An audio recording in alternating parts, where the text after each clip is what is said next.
오늘은 추수감사절을 한 주 앞두고 있는 주일입니다. 한 해 동안 베푸신 하나님의 은혜를 기억하며 감사하는 시기이죠. 그래서 이 시기는 1년 중에 가장 즐겁고 기쁘고 감사한 때입니다. 하지만 여러분, 우리 한 해 지나온 날들을 돌아봅시다. 우리는 개인적으로, 가정적으로, 그리고 교회적으로 큰 고난과 어려움을 겪었습니다. 그리고 우크라이나와 이스라엘에는 전쟁이 벌어지고 있고 세계 곳곳에서 충동하는 폭력과 악을 목도하고 있습니다. 그러면서 이런 질문을 하게 되지요. 이러한 일들이 벌어질 때 하나님은 대체 어디에 계신 겁니까? 하나님은 언제까지 침묵하고 외면하시는 겁니까? 오늘은 이런 질문을 가지고 크리스찬이 세상을 사는 법이라는 제목으로 말씀을 나누려고 합니다. 한국 대중가수 가운데 한영애라고 하는 분이 조율이라고 하는 노래를 불렀어요. 노래 가사는 이런 내용을 포함하고 있습니다.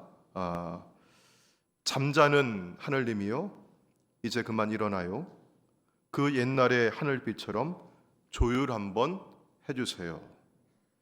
아름답고 서정적인 멜로디와 가사처럼 들리는데요, 사실 이 노래에는 하나님에 대한 의문이 담겨 있습니다.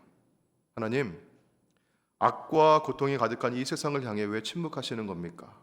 한번 시원하게 옛 하늘처럼 조율해 주신다면 악을 바로잡을 수 있지 않겠습니까? 이런 질문을 가지고 있죠. 그리고 많은 사람들은 이런 의문을 가진 채, 이런 의문을 근거로 신은 존재하지 않는다고 말합니다. 신이 있다면 왜 진작에 이 세상의 악을 바로잡지 않고 침묵하고 계신 겁니까? 이런 질문이죠. 1945년에 세계적으로 전도 부흥 운동이 한창 일어날 때, 이런 빌리 그레엄 목사님 기억하시죠? 그 목사님과 함께 청소년 전도 집회를 인도했던 전도자가 있습니다. 그의 이름은 찰스 템플턴이라고 합니다. 근데 그가 82세 때 노후에 그가 책을 하나 썼어요. 그 책 제목이 하나님께 작별 구하기, 내가 기독교 신앙을 버린 이유라는 제목입니다. 그가 하나님을 떠난 이유는 세상의 악과 고통의 문제에 대해서 하나님께서 왜 사랑의 하나님이신데, 여러분 우리 사랑의 하나님 고백하잖아요. 그런데 사람들은 뭐라고 얘기하죠? 사랑의 하나님이라고 하면서 라고, 여러분 어떤 사진을 보여줍니까? 저 아프리카에서 굶주리고 헐벗고 질병에 시달리는 그 어린아이의 사진을 보여주면서, 아니 사랑의 하나님이라면서 왜 세상에서는 이런 고통과 아픔이 있는 겁니까? 라고 질문을 하는 거죠. 아까 얘기했던 찰스 템플턴이 주님을 떠난 이유도 바로 그런 이유였대요. 세상의 구조적인 악과 폭력으로 인해서 야기되는 고통과 사회적인 슬픔의 문제뿐만이 아닙니다.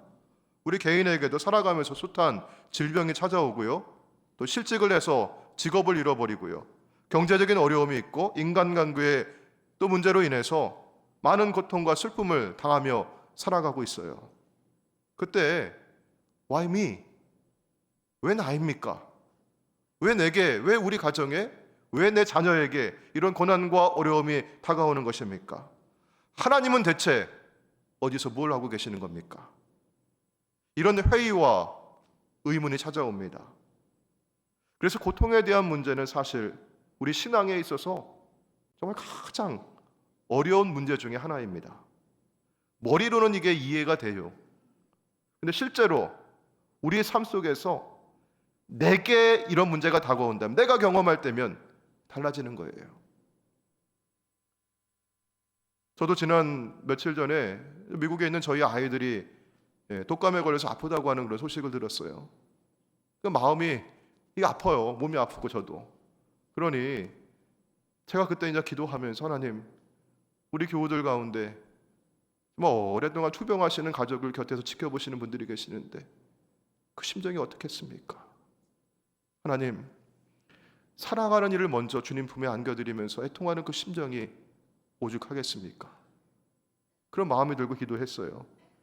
20세기의 아주 탁월한 기독교 변증가였던 C.S. 루이스는 고통의 문제라고 하는 자신의 책에서 탁월한 철학적인 통찰력과 비유를 들어서 고통의 원인이 무엇인지 신학적으로, 이성적으로 그걸 파헤쳐 놓았어요.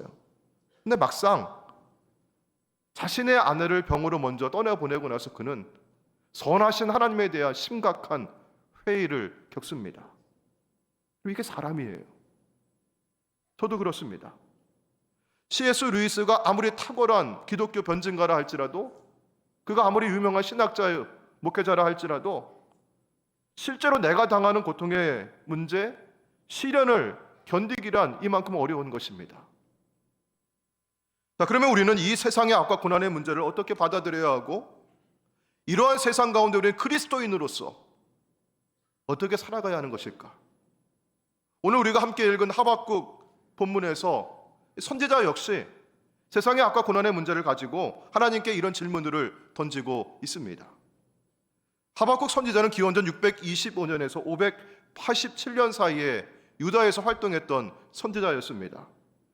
여러분 잘 아시듯이 기원전 587년에 유다는 바벨론에 의해서 멸망을 당하죠.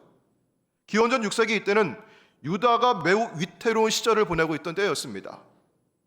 바벨론에 의해서 성전과 왕궁에 있는 기물들은 다 강탈을 당하고 성전은 무너지고 사람들은 바벨론의 포로로 끌려갔습니다.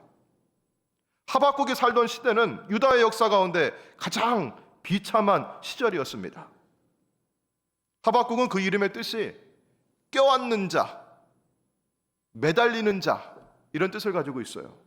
정말 이름의 뜻과 같이 흔들리는 민족의 조국의 운명 앞에서 그는 신앙의 문제를 끌어안고 하나님 앞에 기도하며 매달렸습니다.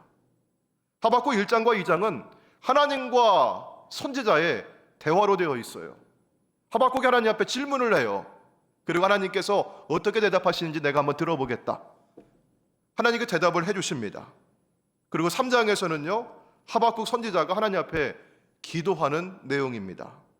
자, 여러분, 하나님께 하박국은 무엇을 질문하고 탄원하고 있을까요? 자, 먼저 우리 1장 3절에 있는 말씀 보실까요? 자, 보시면은 제가 읽어볼게요. 어찌하여, 왜? 이런 질문하는 거죠. 왜? 내게 죄악을 보게 하시며 이 세상의 패역을 눈으로 보게 하시나이까? 겁탈과 강포가 내 앞에 있고 변론과 분쟁이 일어났나이다. 하나님께서 왜 악인들의 악행을 방치하고 계십니까? 이런 질문이에요.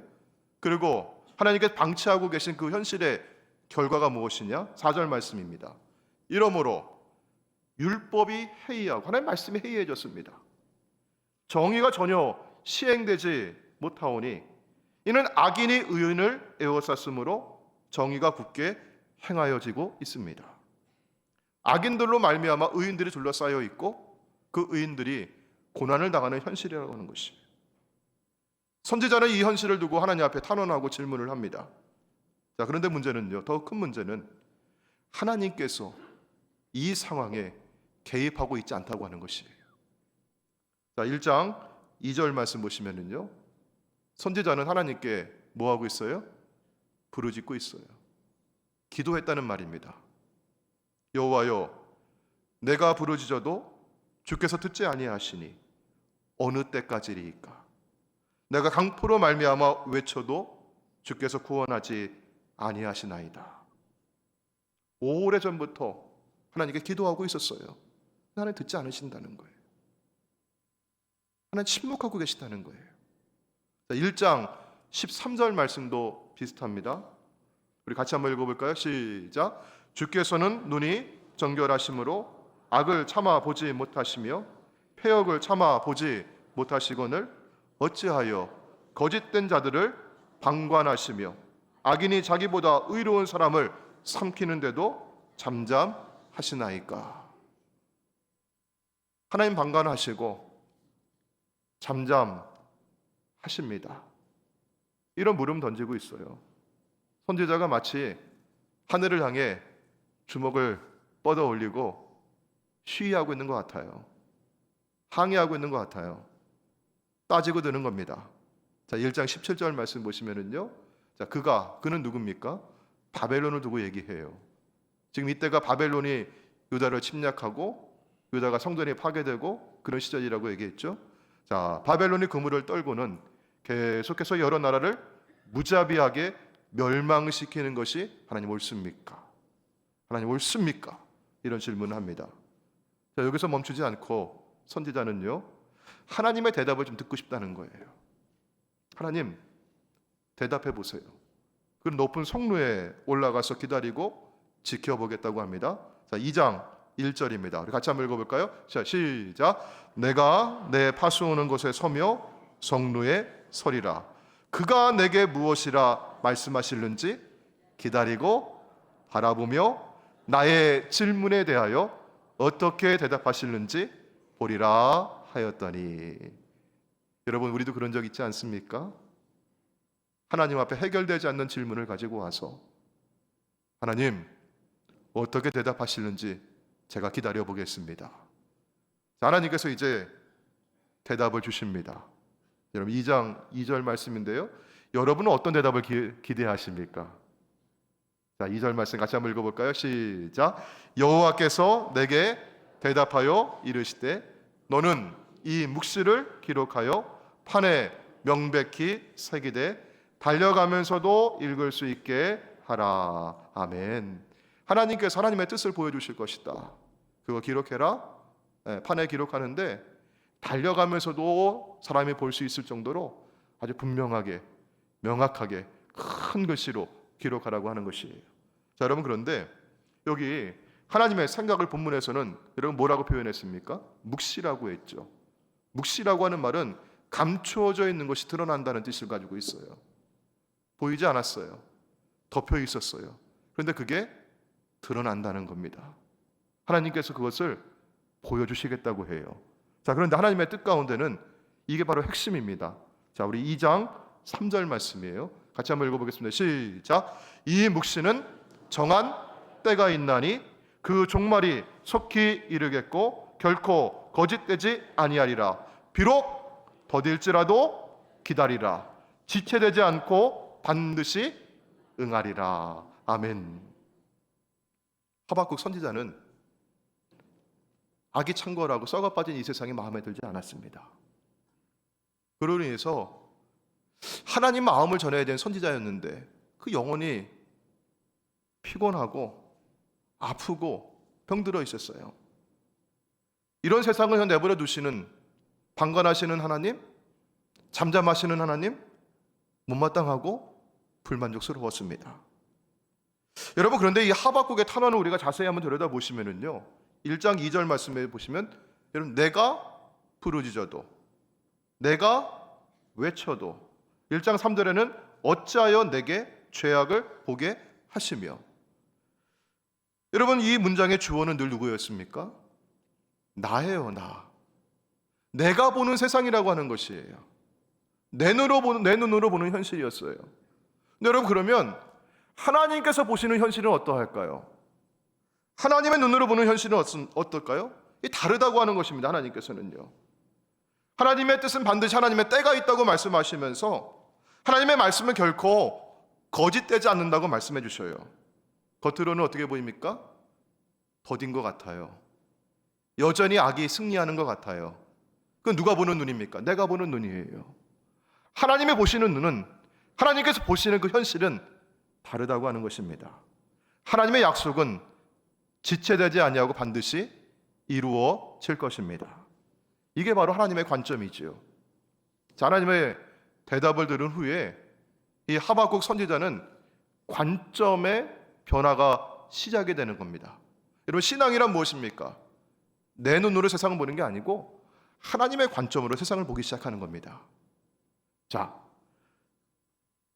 오늘 내가 경험하고 있는 이 현실의 문제를 가지고 하나님의 입장, 말씀의 관점, 약속의 관점으로 보기 시작을 해요. 자, 그러니까 질문이 달라지기 시작합니다. 아까는 어떤 질문을 했습니까? Why me? 왜 내게? 왜 내가 이거 보게 하십니까? 내가 부르짖어도 왜 대답하지 않습니까? 다 이게 Why me? 나예요, 나 중심이. 자, 그런데 하나님의 관점으로 보기 시작하니까 질문이 달라졌어요. 하나님께서 무슨 목적으로 이 일을 내게 주셨을까? 하나님께서는 나에게 무엇을 돕기 위해서, 하나님 내가 어떻게 성장하기를 원하셔서 이런 일들을 배열해 놓으셨을까? 이런 질문으로 바뀌기 시작합니다. 하나님의 관점으로 보기 시작하니까 세상이 달라 보이기 시작했어요. 먼저 선지자의 역사관이 달라지는 겁니다. 여러분, 내가 내 눈으로 현실을 바라보길 때는요, 역사가 어떻게 보여요, 여러분? 뒤죽박죽이에요. 이게 엉망진창이에요. 아무런 통제 없이 그냥 막 사건들이 일어나는 것 같아요. 악인들이 제멋대로 그냥 현실을 지배하는 것 같습니다. 악인들이 주도하는 세상처럼 보여요. 자, 그런데 하나님은 거기서 뭐하고 계시다고요? 침묵하고 계시다고, 외면하고 계시다고, 그렇게밖에 안 보이는 거예요. 하지만 이제 하나님께서 눈을 열어주셔가지고 하나님의 눈을 가지고 세상을 보게 하시는 거예요. 그러면 여러분, 뭐가 보이는 겁니까? 역사는 그 어떤 사건이나 사람에 의해서 움직여가는 것이 아니라 지금도 온 우주 만물을 주관하시고 통제하시는 분은 하나님이시라는 게 보여요. 비록 변화가 없는 것 같고 더딘 것 같고 아무 일도 일어나는 것 같지 않아도 하나님은 여전히 우주를 주관하시고 하나님의 시간에 맞추어서 하나님의 계획을 가지시고 역사를 이루어 가신다는 겁니다. 그게 오늘 본문의 말씀의 2장 3절에 있는 말씀입니다. 하나님의 뜻은 결코 거짓되지 아니하며 비록 더딜지라도 지체되지 않고 반드시 응하리라. 지금 내 눈에는 답답할 정도로 천천히 가는 것 같아도 하나님께서는 정확한 방향과 시간에 맞추어서 하나님의 계획을 이루어 가시는 줄로 믿습니다. 주님은 뭐라고 말씀하십니까? 비록 더딜지라도 기다려라. 우리 눈앞의 현실에 조바심이 나죠. 그런데 인내심은 바닥을 드러냅니다. 이때 다시 주님의 말씀을 마음에 새기시길 바랍니다. 비록 더딜지라도 기다려라. 이제 다음으로 우리의 삶의 소스가 달라집니다. 내가 무엇으로 사는가? 오늘 4절 말씀을 같이 보도록 할까요?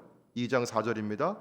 같이 한번 읽어볼까요? 시작. 보라, 그의 마음은 교만하며 그 속에는 정직하지 못하나 의인은 그의 믿음으로 말미암아 살리라. 아멘. 그의 마음은 누구의 마음일까요? 악인의 마음이죠. 악인과 의인을 대조하고 있어요. 이 악인을 여기 개역개정 성경에서는 교만한 자라고 하고 있어요. 그런데 여러분, 제가 다른 성경 번역을 한번 읽어드릴게요. 독일어 루터 번역입니다. 우리 같이 한번 읽어볼까요? 자, 시작. 보라, 목이 곧은 자는 그 마음에 안식을 얻지 못할 것이다. 그러나 의인은 그의 믿음으로 살 것이다. 아멘. 여러분, 교만한 사람은 어떤 사람이에요? 보니까 목이 곧은 사람이에요. 교만한 사람은 그 속에서 정직하지 못하다고 했어요. 생각에 바르지 못합니다. 다른 말로 하면 이게 뭐예요? 그 마음에 뭐가 없어요? 평안이 없어요. 안식을 얻지 못합니다. 두 발 뻗고 편히 잘 수가 없어요. 늘 불안하고 두렵습니다. 비록 지금 눈에 보기에는 많은 것을 가지고 있고 많은 지위를 누리고 있고 인기가 많고 힘이 센 것처럼 보여도 마음에 평안이 없고 늘 불안합니다. 사랑하는 여러분, 교만한 생각과 행동은 잠시일 뿐임을 기억하시기 바랍니다. 하나님의 때가 되면 정의는 반드시 이루어집니다. 비록 더딜지라도 거짓이 없습니다. 이것이 바로 하박국 선지자가 깨달은 지혜입니다.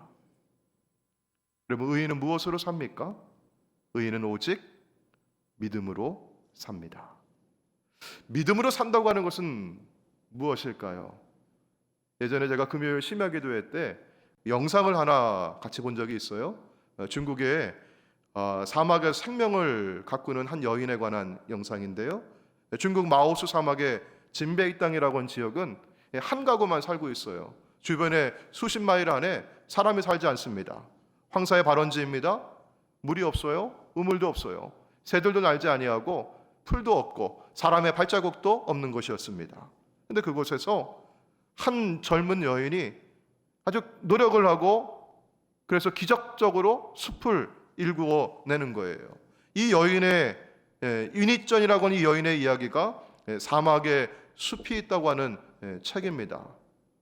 이 책의 내용 중에서 그녀가 깨달은 사막에서 나무를 키우는 비밀이 있는데요. 자, 그것은 바로 아주 거대한 거, 놀라운 거 아니었어요. 나무를 키우기 위해서 예를 들어서 큰 댐을 쌓는다든지, 혹은 큰 바람을 막는 벽을 쌓는다든지, 좋은 흙을 외부에서 실어 온다든지 그런 게 아니었어요. 작은 풀씨였습니다.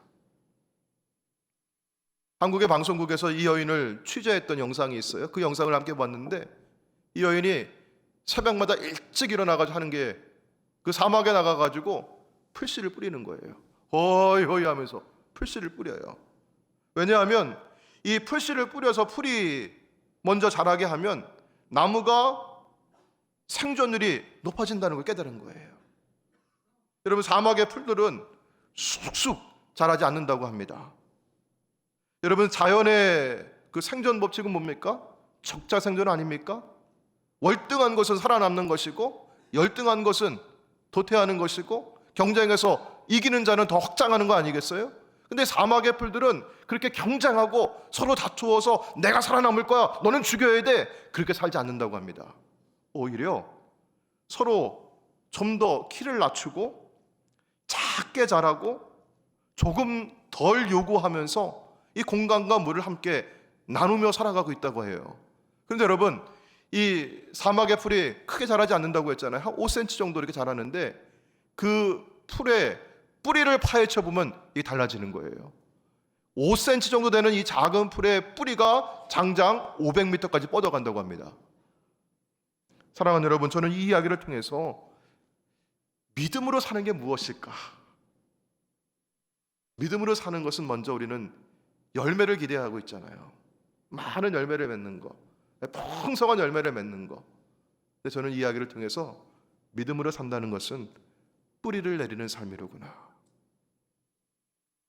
많은 열매를 먼저 얻는 것이 아니라 겨우 5cm만큼 내가 자라더라도, 남들 보기에는 내가 내 신앙이 얼만큼밖에 안 자란 것 같아도, 우리가 깊은 뿌리를, 500m 넘는 그 뿌리를 주님 안에 내가 깊이 받고 살아가는 것이로구나, 이런 깨달음을 얻습니다. 사랑하는 여러분, 뿌리가 얕으면 금방 뽑히고 사라집니다. 우리 시편 37편에 있는 말씀인데요. 자, 1절 말씀을 제가 읽어볼게요. 악을 행하는 자들 때문에 불평하지 말며 불의를 행하는 자들을 쉬게 하지 말지어다. 왜냐하면요, 2절 말씀 보시면 그들은 이런 뭐와 같습니까? 뿌리가 얕은 풀과 같습니다. 금방 베어질 것입니다. 5절, 35절, 36절 말씀 보시면요, 내가 악인의 큰 세력을 본즉, 지금 이 세상에서는 악인들이 폭력이 큰 세력을 형성하는 것 같고, 그런데 여러분, 무성하게 서 있는 나무처럼 보였으나 36절을 같이 한번 읽어볼까요? 자, 시작. 내가 지나갈 때 그는 없어졌나니 내가 찾아도 발견하지 못하였도다. 여러분, 왜 그렇죠? 뿌리가 얕기 때문에 금세 베어지고 뽑혀지고 사라졌어요. 현실의 고통의 문제 앞에서 성경은 우리에게 오직 의인은 믿음으로 살라고 말씀하고 있습니다. 믿음은 하나님께 깊이 뿌리를 내리며 살아가는 것입니다. 아무리 세상이 흔들리고 부조리해 보이고 해결되지 않는 문제가 우리 삶에 여전히 있다 할지라도 하나님께 내 인생의 뿌리를 든든히 내리는 것입니다. 현대의 지성 중 기독교 윤리학을 대표하는 사람을 꼽으라고 하면 미국의 듀크 대학교의 스탠리 하우어스 교수를 꼽습니다. 그가 한나의 아이라고 하는 자서전을 썼는데요, 이 책에서 그는 정신질환을 앓고 있는 아내와 살면서 겪어야 했던 한 남자의 괴로움과 외로움을 아주 솔직하게 드러내고 있어요. 자서전이니까요. 그의 아내였던 앤은 아주 심각한 조울증 환자였습니다. 버젓이 남편이 옆에 있는데도 다른 남자와 성관계를 맺어야겠다고 집을 뛰쳐나갑니다. 하나님께서 주시는 신호를 기다린다고 하면서 잠을 자지 않습니다. 늘 환시와 환청에 시달립니다. 그런 아내를 보살펴야 했고 또 그런 아내에게서 하나 있는 아들을 보호하고 지켜야 했기 때문에 이 사람은 늘 외로웠고 힘들었습니다. 정신병으로 고통하는 그 아내를 두고 미칠 듯한 남자잖아요. 외로움이 있어요. 고독감이 있어요. 그걸 감내하면서 그는 끊임없이 에너지를 소진해야만 했어요. 그래서 그는 열심히 공부를 했습니다. 나중에는 끝내 아내에게 일방적으로 버림을 받고 이혼을 당했습니다. 시간이 흐른 후에 그는 홀로 살아가던 앤이 자살을 시도했다고 하는 소식을 들어요. 그녀를 위해서 기도했어요. 나중에 또 들려온 소식은 그녀가 텅 빈 집에서, 아무도 없는 그 집에서 홀로 심장마비로 생을 마감하고 며칠이 지나서야 발견되었다고 하는 것입니다. 그래도 한때 사랑했던 여인, 같이 살을 비비며 살았던 여인, 아내였던 앤의 삶과 죽음을 생각할 때 그에게는 심각한 신학적인 질문이 다가오는 거죠. 대답하기 쉽지 않은 그런 질문들 앞에서 그는 가슴이 여릴 아주 애려올 정도로 심각하게 고민을 하고 하나님 앞에 기도합니다. 그는 묻습니다. 제 아내 앤의 인생에 대해서 우리는 무엇라 말할 수 있을까요? 그리고 그는 그의 책에서 이렇게 썼습니다. 좀 긴 글이지만 제가 인용해서 말씀드리겠습니다. 나는 기독교 신학자다. 사람들은 내가 그런 질문에 답할 수 있을 거라고 생각한다. 그러나 나는 그런 질문에 어떻게 대답해야 할지 모른다. 그러나 내가 볼 때 그리스도인으로 사는 것은 답 없이 사는 법을 배우는 과정이다. 이렇게 사는 법을 배울 때 그리스도인으로 사는 것은 너무나 멋진 일이다. 신앙은 답을 모른 채 계속 나아가는 법을 배우는 일이다. 하우스는 고통에 대한 신학적인 이론, 신정론이라고 보통 얘기합니다. 이걸 통해서 어떻게든 자신의 경험을 설명할 수 있었고, 또 이론을 가지고 하나님을 변호할 수도 있었고, 자신을 변호할 수도 있었어요. 하지만 그는 그렇게 하지 않았습니다. 머리로는 이해할 수 있어도 가슴으로는, 우리 몸으로는 이해할 수 없고 헤아릴 수 없고 받아들일 수 없는 삶의 문제들이 너무나 많이 있습니다. 사랑하는 여러분, 다 이해할 수 없습니다. 다 헤아릴 수 없습니다. 인생의 정답, 고난의 문제에 대한 해답, 하나님께서 어떻게 갚아주실지, 내가 나머지 삶에서 무엇을 누릴지, 어떠한 보상이 있는지, 열매들에 대해서 그는 말하지 않았습니다. 믿음은 답을 모른 채 계속 나아가는 겁니다. 그래도 계속해서 하나님께 깊이 뿌리를 내리며 살아가는 것입니다. 하나님의 관점으로 역사가 달라지고 무엇으로 사는지 삶의 소스가 달라지니까 하박국의 기도가 달라지고 감사가 달라집니다. 여러분 3장은 하박국의 기도라고 말씀드렸죠. 우리 3장 1절 말씀 보시면요, 이렇게 시작합니다. 시기 온옷에 맞춘 선지자 하박국의 기도라라고 하죠. 우리 2절 말씀을 같이 한번 읽어볼까요? 시작. 여호와여, 내가 주께 대한 소문을 듣고 놀랐나이다. 여호와여, 주는 주의 일을 이 수년 내에 부응하게 하옵소서. 이 수년 내에 나타내시옵소서. 진노 중이라도 긍휼을 잊지 마옵소서. 아멘. 여러분, 아까 하나님께서 뜻을 보여주셨는데 그걸 뭐라고 얘기했죠? 묵시라고 했죠. 묵시는 감춰있던 것, 덮여있던 것이 뚜껑이 열리고 드러나고 나타나고 보여지는 것이라고 했죠. 여러분, 뭘 기도해요? 여러분, 하나님의 뜻을 보여주십시오. 하나님의 뜻을 부응케 하옵소서. 하나님의 일이 이곳에 나타나게 하옵소서. 기도 제목이 달라졌어요. 그전에는 하나님 앞에 뭘 질문했어요? 하나님, 왜 내가 이걸 목도하게 하십니까? 하나님, 왜 하나님 나에게 이런 문제가 있습니까? 나의 뜻을 이루어 달라고, 나의 소원이 이루어지게 해달라고 하나님 앞에 기도했던 그가 내가 아니라 누구의 뜻이요? 하나님의 뜻이 이루어지게 해달라고 기도하고 있어요. 자기 중심적인 기도에서 하나님 중심적인 기도로 바뀌고 있어요. 그리고 나서 감사가 달라지는 것입니다. 그게 오늘 본문의 말씀이에요. 여러분, 우리 하박국 이 말씀은 여러분 감사절 되면 늘 우리가 읽는 말씀 아닙니까? 잘 아시는 말씀 아니에요? 그런데 여러분, 이 말씀에 이런 배경이 있었던 거예요. 여러분, 이런 과정을 거치지 않고서 그냥 이 말씀만 읽으면은요, 이 말씀의 그 의미를 우리가 제대로 알지 못하는 거예요. 이런 고민의 과정을 통과하고 이런 씨름의 과정을 통과하고 나서 이 하박국의 그 시간이 오래 걸릴 수도 있어요. 근데 여러분, 신앙에 있어서 여러분 손쉽게 본능을 얻으려고 하지 마십시오.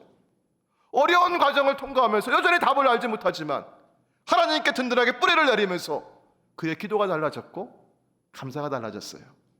여러분, 이런 이해를 가지고 오늘 17절 말씀을 한번 읽어볼까요? 자, 17절입니다. 자, 비록 시작. 비록 무화과 나무가 무성하지 못하며 포도나무의 열매가 없으며 감람나무에 소출이 없으며 밭에 먹을 것이 없으며 우리의 양이 없으며 외양간에 소가 없을지라. 여러분, 여기 보시면은 못하고 없으며 이런 몇 가지가 있습니까 보니까.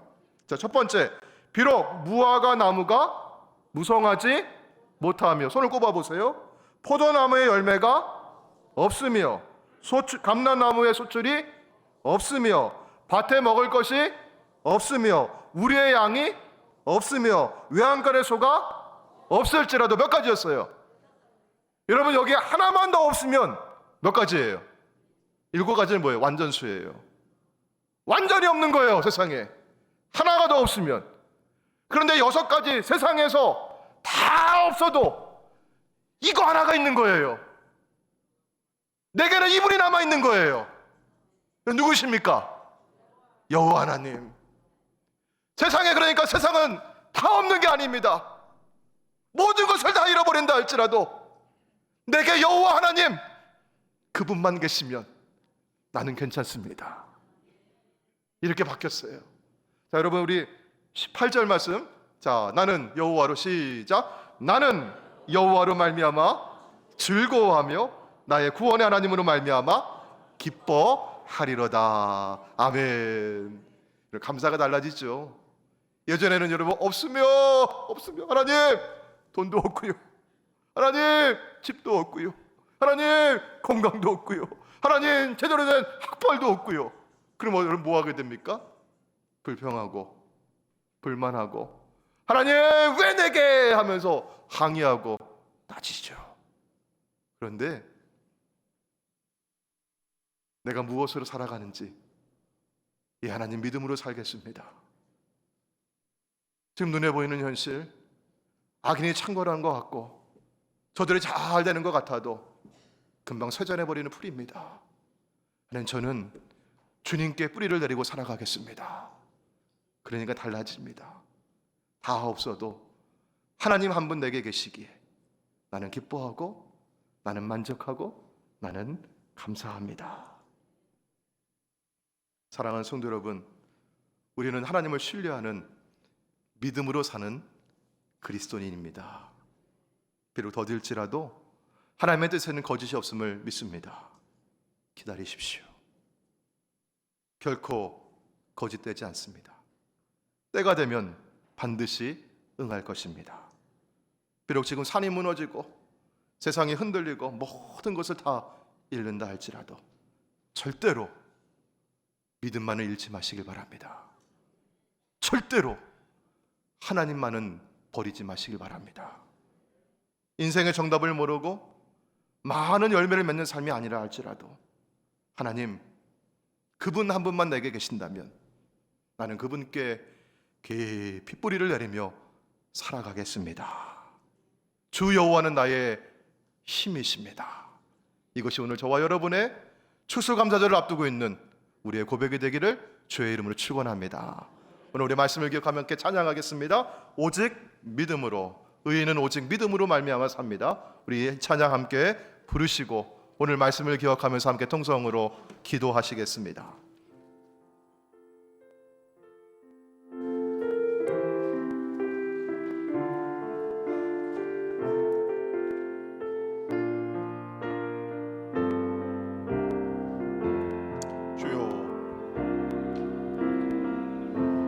세상은 늘리고 사람들은 변하여도 나는 주를 섬기리. 주님의 사랑은 영원히 변하지 않네. 나는 주를 신뢰해.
세상이 무너지고 흔들린다 할지라도 나는 믿음으로 살겠습니다. 나는 주님께 뿌리를 두고 믿음으로 살아가겠습니다. 오늘 눈앞에 보이는 현실이 무너진다 할지라도 나는 주님과 함께 걷겠습니다. 주님 함께하여 주옵소서. 우리 주여 함께 부르시고 통성으로 기도하며 나아가시겠습니다. 주여 주여 주여. 아버지 하나님 감사합니다. 주님 오늘도 믿음으로 살기를 원합니다. 아버지 세상이 흔들리고 변한다 할지라도 주님의 전한 손길을 붙잡아 주시고 아버지 내게 아버지 믿음으로 살 수 있도록 아버지 주의 손을 내밀어 주시고 아버지 주님 아버지 나를 붙잡아 주시니 감사합니다. 아버지 하나님 주님과 아버지 흔들리는 세상 가운데 살아가는 것이 아니라 주님께 뿌리를 두고 살아가시고 도와주시옵시고 아버지 깊이 뿌리를 내리므로 말미암아 세상만 한 가운데 흔들리지 않으려 도와주시기 원합니다.